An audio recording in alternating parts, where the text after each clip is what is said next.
பெண்கள் ஆரோக்கியமாக இருக்கிறதுக்கு ஃபாலோ பண்ண வேண்டிய 3 டிப்ஸ் என்ன அப்படின்னு தான் நம்ம பார்க்க போகிறோம். முதலாவதாக பார்த்தோம்னா காலையில் உணவு, அதாவது பிரேக்ஃபாஸ்ட் வந்து புரதச்சத்து நிறைந்த பிரேக்ஃபாஸ்ட்டாக இருக்கணும். ஸோ புரதச்சத்து நிறைய எடுத்துக்கிட்டோம்னா தான் நம்மளுக்கு ஹார்மோன் இம்பேலன்சஸ்லாம் கரெக்டாகி அந்த மென்ஸ்ட்ரல் சைக்கிள் வந்து ரெகுலராக வரும்.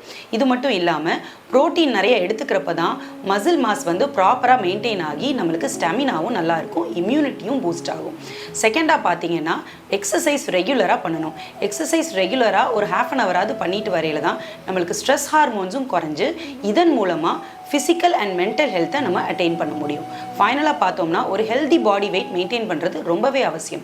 அதிக உடல் எடை இருந்தாலோ இல்லை அதிகமாக குறைவாக உடல் எடை இருந்தாலுமே இம்யூனிட்டி ப்ளஸ் ஹார்மோன் இம்பேலன்சஸ் வர வாய்ப்பு இருக்குது. ஸோ அதனால் எக்ஸசைஸ் பண்ணி ப்ராப்பரான பாடி வெயிட்டை மெயின்டைன் பண்ணுறது ரொம்பவே அவசியம்.